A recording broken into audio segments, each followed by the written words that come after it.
Dice el texto que vamos a estudiar en este día, capítulo 3 del libro de Colosenses, versículo 16.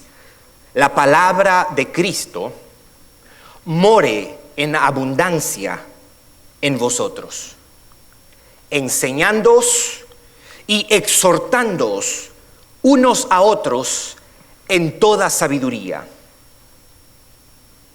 cantando con gracia en vuestros corazones al Señor con salmos e himnos y cánticos espirituales. El año pasado, un tristemente conocido predicador de la prosperidad, en un famoso congreso, en medio de una de sus predicaciones, dijo algo sumamente horroroso, digno del repudio de la iglesia de Jesucristo. Él estaba hablando acerca de la palabra de Dios. Y él dijo textualmente: usted tiene dos opciones. Usted puede vivir por principios, y cuando él dijo usted puede vivir por principios, él tomó la Biblia y dijo usted puede vivir por principios o usted puede vivir por la voz de Dios. Él explicó lo que él quiso decir y él dijo textualmente: vivir por principios es vivir por lo que Dios dijo y tomó la Biblia. Es tomar los principios y aplicarlos, decía él. Y eso es correcto, decía este predicador de la prosperidad. Los principios de dar, de ofrendar y de recibir. Pero usted puede escoger vivir porque hay otros que viven por la voz de Dios. Ya no viven, y agarró la Biblia, por lo que Dios dijo, sino por lo que Dios está diciendo. Como si la palabra de Dios fuese una cosa y la voz de Dios fuese otra cosa. El gran error de este predicador fue ignorar lo que las Sagradas Escrituras dicen de sí mismas. Y es que toda la Escritura es inspirada por Dios y útil para enseñar, para redarguir, para instruir en justicia, a fin de que el hombre de Dios sea perfecto, enteramente preparado para toda buena obra. Lo que este predicador ignoró es que la Biblia no es un libro de principios, la Biblia es la palabra de Dios. El escritor de Hebreos capítulo 4 versículo 12 dice que la palabra de Dios es como una espada de dos filos y que es viva y es eficaz. Lo que este predicador de la prosperidad no sabe es que la Biblia es la revelación que Dios ha hecho de sí mismo. Decir que Dios y su voz es una cosa y que Dios y su palabra es otra cosa es ignorar lo que las Sagradas Escrituras son, porque la Biblia es la voz de Dios. Muy distinto pensaron muchos de los líderes de la iglesia a lo largo de la historia de la iglesia. El padre del movimiento metodista, John Wesley, decía: Dios ha escrito un libro y nos ha demostrado y nos ha revelado el camino de la salvación. Dame ese libro, decía John Wesley, déjame ser un hombre de ese libro. El gran Agustín, el padre de la iglesia, decía: las Sagradas Escrituras son cartas que nos envían desde nuestra casa. Charles Spurgeon, predicador del siglo XIX, de Inglaterra, decía: cuanto más cavamos en las Escrituras, más nos parecen una mina inagotable de verdad. George Mueller decía: el vigor de nuestra vida espiritual será en exacta proporción al lugar que la Biblia ocupa en nuestras vidas y pensamientos. Pero el apóstol Pablo también era uno de los que pensaba lo mismo. La palabra de Dios, la Biblia más bien, es la palabra de Dios. La Biblia no es un libro de principios. La Biblia es la revelación de Dios. Es por eso que este texto que hemos leído y que vamos a estudiar ahora es prominente. Déjenme decirle una cosa. Dios usa su palabra para convertir a los pecadores, pero Dios también usa su palabra para santificar a su iglesia. Es por eso que el apóstol Pablo decía: yo no me avergüenzo del evangelio. Y él explicaba y daba la razón por qué no se avergonzaba del evangelio, porque es poder de Dios para salvación. En otras palabras, la predicación del evangelio es lo que Dios usa para convertir a los pecadores. Dios, como diría un predicador, ha invertido en el evangelio, en su palabra, el poder para salvar a los que están muertos en sus delitos y pecados. Pero nos equivocamos si pensamos que el evangelio es para aquellos que tienen que entrar a la vida cristiana. El evangelio es para la iglesia. El evangelio es para el creyente. Usted y yo necesitamos a diario escuchar el evangelio. Nosotros nunca creceremos más allá de nuestra comprensión y de nuestra confianza en el evangelio de nuestro Señor Jesucristo. Tim Keller decía: el evangelio no es el ABC de la vida cristiana, el evangelio es de la A a la Z de la vida cristiana. John Bunyan fue un predicador que pasó 12 años en prisión en los años 1600. Probablemente es más conocido por el libro que él escribió mientras estaba en prisión, El progreso del peregrino. Quizás el libro más leído, el libro cristiano más leído después de la Biblia, El progreso del peregrino. Y decían de él que Bunyan era una Biblia andante. Decían: pínchalo donde quieras y sangrará biblina. Él no podía hablar sin citar un solo verso, un verso de la Biblia. Su alma estaba llena de la palabra de Dios. Es por eso que en las Escrituras se usan varios símbolos para demostrarnos o mostrarnos las riquezas de la palabra de Dios. Por eso, por ejemplo, en Efesios capítulo 6 se describe a la Biblia como la espada del Espíritu. En el capítulo 4, como hace un momentito dije, del libro de Hebreos, dice que la palabra de Dios es una espada de dos filos, más cortante que una espada de dos filos. En otra ocasión Mateo decía y comparaba a la palabra de Dios con el pan. Jesús respondió a Satanás y le dijo: no solo de pan vivirá el hombre, sino de toda palabra que sale de la boca de Dios. Marcos capítulo 4 nos muestra a la palabra como una semilla que es sembrada. El autor del Salmo 119 decía: lámpara es a mis pies tu palabra y lumbrera a mi camino. El apóstol Pedro decía en Primera de Pedro capítulo 2: desead como niños recién nacidos la leche espiritual no adulterada. La palabra de Dios es comparada como la leche espiritual, como la leche que un niño debe beber desde que está pequeño. Y decía el mismo apóstol Pedro: desead como niños recién nacidos la leche espiritual no adulterada, para que por ella crezcáis para salvación. El mismo profeta Jeremías decía que la palabra de Dios era como un fuego, porque el fuego lo que hace es consumir, el fuego lo que hace es purificar. Es por eso que Jesucristo le dijo dijo delante de sus discípulos, le oró al Padre y le dijo: santifícalos en tu palabra es verdad. El mismo Jeremías describía a la palabra de Dios como un martillo en Jeremías capítulo 23, un martillo que quebranta la piedra. Ahora llegamos a este versículo 16 de nuestro estudio del libro de Colosenses, y Pablo hace énfasis en esto acerca de la palabra de Cristo. Preste atención a lo que él dice: la palabra de Cristo more en abundancia en vosotros, enseñándoos y exhortándoos unos a otros en toda sabiduría, cantando con gracia en vuestros corazones al Señor con salmos, himnos y cánticos espirituales. Yo he querido dividir esto en tres subtítulos, si usted quiere. Lo primero que vamos a ver es: la palabra de Cristo more en abundancia en vosotros.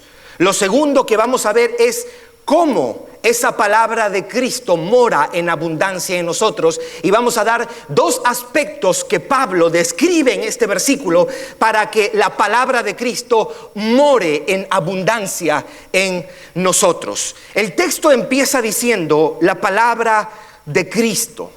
Algunos pudieran pensar de que Pablo se está refiriendo a las palabras que Cristo pronunció, las palabras que en algunas Biblias están en rojo. Pero otros comentaristas dirían no, la palabra de Cristo en este versículo hace referencia al testimonio acerca de Jesucristo, o a las palabras acerca de la persona de Cristo y acerca de la obra de Cristo. En otras palabras, cuando Pablo dice la palabra de Cristo, se está refiriendo al evangelio que nos salva a todas las escrituras, porque el tema de todas las escrituras es Jesucristo. Desde Génesis hasta Apocalipsis es un solo tema que es como el hilo conductor de los 66 libros, y es Dios salvando a los pecadores en la persona de su Hijo Jesucristo. Ahora, él dice: la palabra de Cristo more en abundancia en vuestros corazones. De una manera sencilla y práctica, nosotros podemos decir que lo que Pablo está tratando de decir es que la Biblia debe influir los pensamientos del creyente, o la Biblia debe influir en las conductas o la conducta del creyente. La Biblia debe influir en las emociones de los creyentes. La Biblia debe influir en las decisiones que nosotros los creyentes tomamos. ¿Cómo a un nivel práctico sucede eso? ¿Cómo estamos llenos de la palabra de Dios?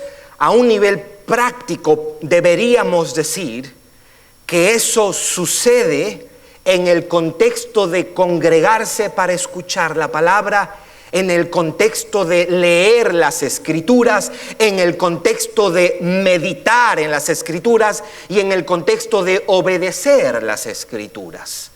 Es importante congregarse porque usted se alimenta de la palabra cuando usted se congrega. Pero también es importante que usted como creyente y yo como creyente leamos las Escrituras diariamente para que la palabra de Cristo more en abundancia en nosotros. Pero después de leer debemos reflexionar y meditar en la palabra, y después debemos obedecer a la palabra de Dios para que la palabra de Cristo more en abundancia en nosotros. Pero hay algo interesante en este texto, porque el texto no dice obedece la palabra de Cristo. Tampoco dice déjate guiar por la palabra de Cristo, que hubiese sido más sencillo de entenderlo. Tampoco dice cumple lo que la palabra de Cristo te manda. Tampoco dice eso. Lo que este texto dice es que la palabra de Cristo more en abundancia en vosotros. La palabra morar es la misma palabra para vivir o la palabra habitar. Lo que Pablo está diciendo es que la palabra de Cristo haga habitación en el creyente. Ahora, para entender esto, lo que Pablo está diciendo de la palabra de Cristo more en abundancia en vosotros, le voy a poner un ejemplo para ilustrar lo que Pablo está queriendo decir aquí. Digamos que a usted lo llama un primo y le dice que quiere quedarse en su casa durante un mes. El primo llega a su casa, pero el primo sale temprano por la mañana durante todo el mes que estuvo en su casa y regresa bien tarde por la noche. Usted no lo ve al primo, usted no escucha al primo, usted no interactúa con el primo, aunque su primo está viviendo en su casa durante un mes. Se va el primo y a la semana siguiente le da una llamada su prima Y su prima le dice a usted que quiere quedarse un mes en su casa, pero ella viene con su esposo y sus 4 hijos. La experiencia cambia porque la prima y el esposo y los 4 hijos, a ellos usted los ve todos los días. Y no solamente los ve todos los días, usted los escucha todos los días. Su vida en ese mes quedó afectada por la familia de su prima. Su vida ha sido influenciada por la visita de su prima y su familia. Usted interactúa durante todo ese mes con su prima y su familia. Podemos decir que el primo habitó escasamente en su casa, pero podemos decir que su prima y su familia habitaron abundantemente, sin decir todo lo que se comieron, ¿verdad? Pero usted entiende lo que yo estoy tratando de decir. ¿Qué es lo que debemos decir con esto? Es que la palabra de Dios, la palabra de Cristo, debe ser como esa familia de tu prima numerosa, que la ves todos los días, que la escuchas todos los días, que afecta cómo vives, que influye cómo vives, porque interactúas a diario con la palabra. Amén. La palabra de Dios debe dominar, debe saturar, debe permear cada aspecto de tu vida y cada minuto de tu vida. La palabra de Cristo more en abundancia en vosotros. Pero Él nos da aquí 2 formas, o si usted quiere, 2 contextos en los que eso toma lugar. 2 aspectos de la vida cristiana que van a contribuir a que la palabra de Cristo more en abundancia en nosotros. Y eso está en el mismo versículo. El versículo 16 dice: enseñándoos y exhortándoos unos a otros en toda sabiduría. Esa palabra enseñar y exhortar hace referencia a instruir en las verdades del Evangelio, exhortar, animar, pero también incluye amonestar. La palabra en inglés la traduce como amonestar a alguien, pero eso implica también animar. Exhortar quiere decir animar, pero también quiere decir amonestar. Ahora, este texto, enseñándoos unos a otros y exhortándoos unos a otros, implica 2 cosas básicas. Número 1, que otros te enseñen y que otros te exhorten. Que otros te instruyan, que otros te amonesten. Y para que eso suceda, usted tiene que tener compañerismo con otros creyentes. Usted debe reconocer la necesidad que usted tiene de otros creyentes. Y para que eso suceda, para que alguien te enseñe o para que alguien te amoneste, para que alguien te anime, usted está supuesto a ser una carta abierta. Y usted debe poder abrir su corazón a un grupo de creyentes con quienes usted tiene compañerismo. Implica que otros nos enseñen, implica que otros nos exhorten, implica que otros nos amonesten, pero también implica lo que el texto está diciendo, que usted y yo como creyentes exhortemos a otro. Quiero hacer un pequeño paréntesis aquí. Pablo no le está escribiendo a los pastores de Colosas, porque alguien diría: sí, es el pastor de la iglesia que está supuesto a enseñar y a exhortar a todo el mundo. Eso no es lo que el texto nos está diciendo. Pablo no le está hablando a los líderes de Colosa. ¿Sabe a quiénes les está hablando? A todos los cristianos de Colosa. Yo quiero que usted medite en eso. Aquí Pablo no hace una pausa y dice: ahora por un momento ustedes, los que son creyentes que no tienen ninguna responsabilidad dentro de la iglesia, una pausa, quiero dirigirme a los pastores, a los líderes de la iglesia, ustedes tienen que exhortar y enseñar. No, Pablo le habla a todos los creyentes. Usted y yo estamos llamados, obligados a enseñar a otros, a exhortar a otros, a amonestar a otros. Y para que eso suceda, usted va a tener que profundizar en sus relaciones. Usted va a tener que invertir tiempo en sus relaciones. Usted va a tener que interesarse en la vida de otros creyentes. Usted va a tener que involucrarse en la vida de otros hermanos. Este es un llamado para la iglesia. Lo que este texto me está diciendo es que si yo veo a un hermano que está desanimado, yo no tengo que llamar a los líderes o al pastor de la iglesia para que lo animen. No, usted como creyente, usted debe ir y animar a ese hermano, y orar por ese hermano, y ayudar a ese hermano, y servir a ese hermano. Pero este texto también nos está diciendo que si usted ve a un hermano en la iglesia que se está portando de una manera no decorosa, usted tiene la responsabilidad de ir a exhortar y amonestar a ese hermano. Ahora alguien dirá, sí, yo hago eso, pero nadie me recibe cuando yo doy una amonestación, porque yo les digo y los corto, los parto. Por eso es que nadie recibe su amonestación. Hay gente que dice, no, ya no, porque estos cristianos son orgullosos. No, el problema es que olvidamos lo que Pablo dice ahí mismo: enseñándoos y exhortándoos unos a otros en toda sabiduría.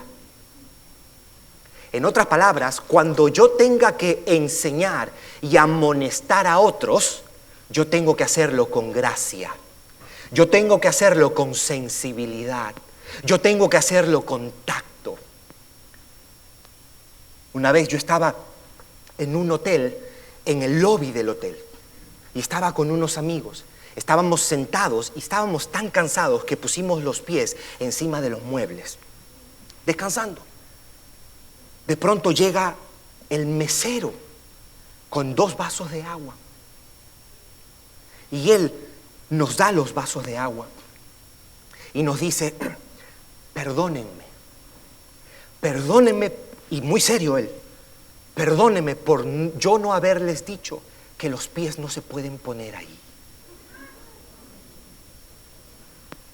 A mí nunca me habían llamado la atención tan bonito. El responsable de eso fue él. Según eso, yo soy el culpable. Perdóneme por no haberles dicho que los pies no se pueden poner ahí. Me dejó una lección. Usted puede decir algo desagradable, pero lo puede hacer con mucha gracia.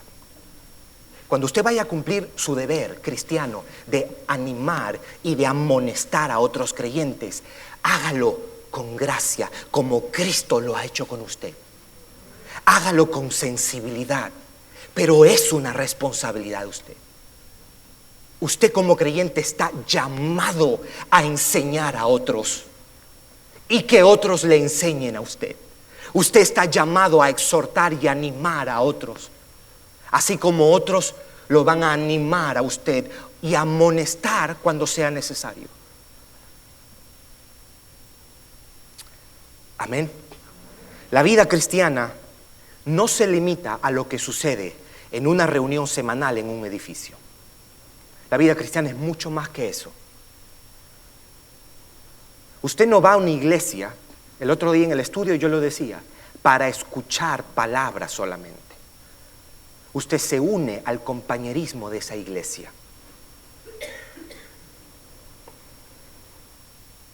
Los mandatos de perdonar, soportar, amar, enseñar, presuponen que hay una relación estrecha entre nosotros los creyentes.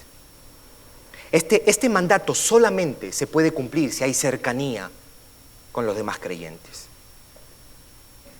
Esto solamente se da en el contexto del compañerismo cristiano. Ahora, cuando esto sucede, el creyente es edificado, la iglesia es edificada y Dios es glorificado. Es precioso saber que hay otros que se interesan por mí. Y es precioso saber que puedo ser parte del crecimiento de otro creyente a quien yo le comparto lo poco que he aprendido y a los que yo amonesto cuando veo algo en su vida que no está honrando y glorificando al Señor. La segunda forma, cómo la palabra de Cristo mora en abundancia en nosotros, dice: cantando con gracia en vuestros corazones al Señor con salmos e himnos y cánticos espirituales. El texto empieza diciendo cantando con gracia. Más adelante, en las próximas semanas, vamos a estudiar lo que Pablo dice que debemos hablar con gracia. Aquí está diciendo cantando con gracia. Esto quiere decir que la gracia de la salvación debe permear mi corazón y eso se debe reflejar en el tiempo que yo canto al Señor. Hay 3 palabras que Pablo utiliza aquí. Dice con salmos, himnos y cánticos espirituales. Los salmos hacían referencia al salterio, a los salmos del Antiguo Testamento. Los himnos, Pablo está haciendo referencia a esos cánticos, esos himnos que se cantaban en la iglesia primitiva, que se enfocaban en la persona de Cristo y en la obra de Cristo. Y los cánticos espirituales eran los cánticos en general que hablaban acerca de nuestra dependencia de Dios, de nuestra confianza en Dios, nuestra adoración a Dios como tal. Este texto, cantando con gracia en vuestros corazones al Señor, con salmos, himnos y cánticos espirituales, comunica algo bien precioso: que la música que cantamos es un medio por el cual la iglesia enseña a los creyentes las verdades de su fe. Y que la música que escuchamos y cantamos nos ayudan a crecer en nuestro entendimiento de las verdades del Evangelio. Por eso es que la música debe estar saturada de teología, de doctrina, de verdades. Bob Kauflin, el director de Sovereign Grace Music. Sovereign Grace Music es el ministerio. Nosotros cantamos muchas canciones que ellos componen. Ellos escriben y componen mucha música centrada en las Escrituras, centrada en el Evangelio. Y Bob Kauflin dice: nuestra música debería ayudar a las personas a pensar y a actuar según la Biblia. Y la verdad es que mucho de la música de hoy solo apela a las emociones y no al entendimiento. Queremos conmover el corazón de la gente por las melodías. No, lo que debe conmover nuestro corazón es el contenido, lo que cantamos, la letra de esas canciones. Lo que esas verdades comunican acerca de Dios, de nuestra salvación y de Jesucristo. Es por eso que el Salmo 47 dice: cantad con entendimiento. Ese mismo versículo, Salmo 47, versículo 7, la versión NET en inglés lo traduce de esta manera: cantad canciones bien escritas. Por eso Martín Lutero compuso muchísimos himnos, porque él creía que la música era un medio que la iglesia tenía para enseñar teología. Lo que cantamos a Dios dice mucho de lo que nosotros creemos. Lamentablemente, mucho de la música de hoy día que se llama cristiana no tiene nada de cristiana y más comercial.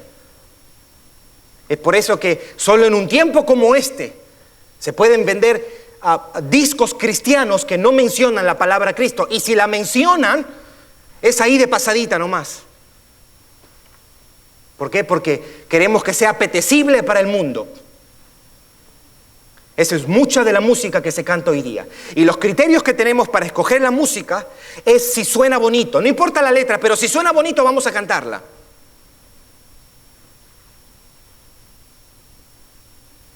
El texto paralelo de esto que hemos leído, yo lo voy a invitar que usted lo pueda buscar en Efesios capítulo 5. Efesios capítulo 5.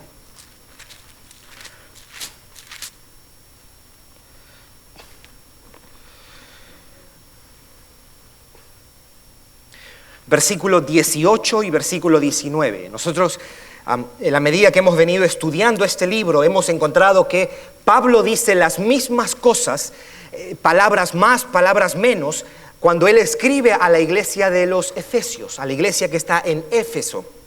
Y hay un paralelo extraordinario en este capítulo 5, versículos 18 y 19, que de paso nos va a aclarar algo que se practica hoy en día. Escuche lo que dice el apóstol Pablo, versículo 18: no os embriaguéis con vino. Dice, en lo cual hay disolución. Antes bien, ¿qué dice ahí? Sed llenos del Espíritu. Versículo 19, hablando entre vosotros, ¿con qué? Con salmos, ¿con qué más?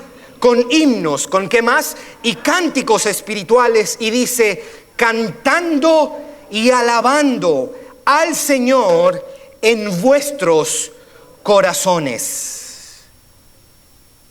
¿Sabe lo que quiere decir esto? Que ser llenos del Espíritu es lo mismo que la palabra de Cristo more en abundancia en nosotros. ¿Me explico? Ser lleno del Espíritu no es una experiencia dramática y decisiva que le sucede a un cristiano cuando le impone la mano, se cae al piso y tiembla. No. Ser lleno del Espíritu es el proceso que debe caracterizar la vida de un creyente en sujeción a Él y en obediencia a su palabra. ¿Se entiende? Ser lleno del Espíritu no es una experiencia dramática que sucede en un culto. No, es el proceso que debe caracterizar la vida de un creyente, en la que está sujeto al Espíritu Santo y en obediencia a la palabra de Dios. La palabra de Cristo, dice Colosenses 3:16, more en abundancia en vosotros, enseñándoos y exhortándoos unos a otros en toda sabiduría, cantando con gracia en vuestros corazones al Señor con salmos e himnos y cánticos espirituales.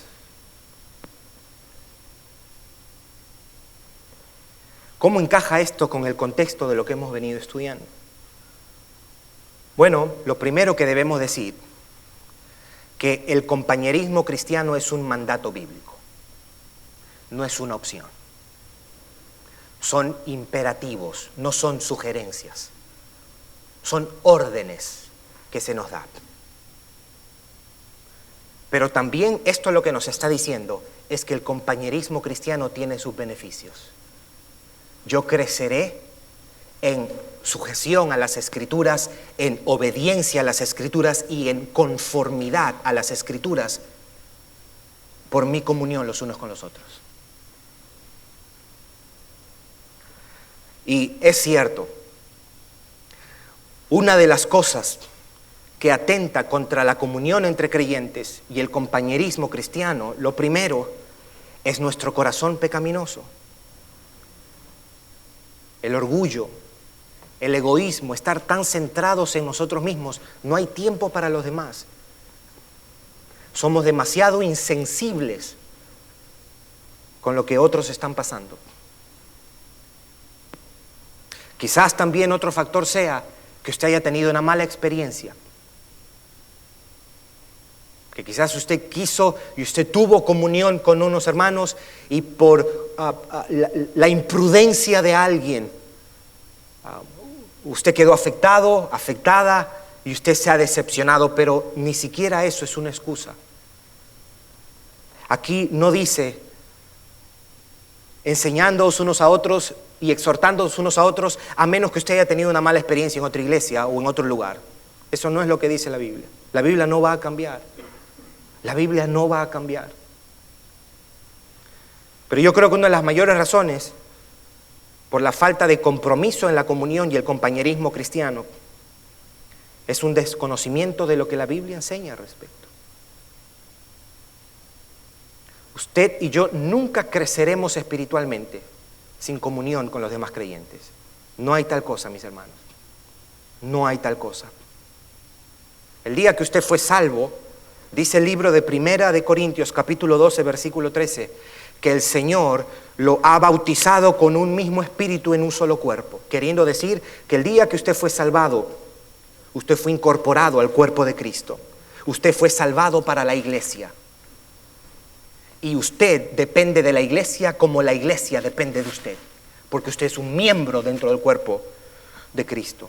Por eso es que debe haber convivencia y compañerismo, debe haber apertura y debe haber compromiso de mi parte con el Señor primeramente y luego con su iglesia. Preste atención a estos 13 versículos, no son todos, pero 13 versículos que incluyen unos a otros.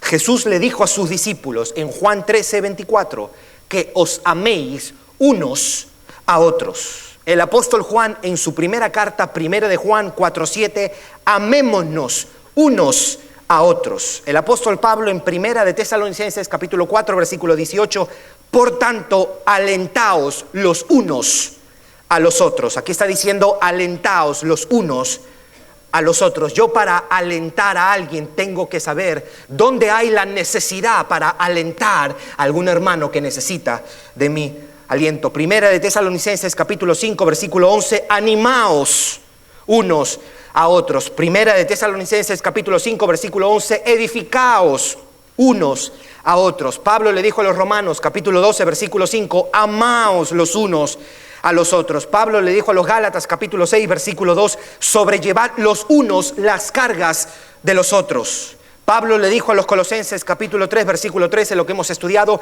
soportándoos unos a otros. En el mismo versículo le dice, perdonaos los unos a los otros. Pablo le dice a los Efesios capítulo 4 versículo 32, sed benignos unos con otros, y en ese mismo versículo, sed misericordiosos unos con otros. Mi hermano, mi hermana, usted necesita del cuerpo de Cristo. ¿Y sabe qué es lo más glorioso de eso también? Que el cuerpo de Cristo te necesita a ti también. Si usted es un creyente, usted es un miembro de este cuerpo que es la iglesia. Nosotros no asistimos a escuchar a un orador, porque si ese fuese la única razón por la cual usted se congrega los domingos, usted no necesita venir a la iglesia, porque en YouTube hay miles de predicadores y 100 veces mejor de lo que se predica aquí. No, usted se une al compañerismo de una iglesia. Usted aporta, usted ama, usted perdona, usted edifica, usted alienta, usted anima, usted soporta a otros creyentes de la misma manera que otros a usted lo edifican, lo enseñan, lo exhortan, lo soportan, lo perdonan y lo aman también. El cuerpo de Cristo te necesita, querido hermano, querida hermana. Y tú necesitas de este cuerpo también. Braulio recitaba el Salmo 133, mirad cuán precioso es habitar los hermanos juntos en armonía. Quiero resumir este versículo 16 y con esto termino.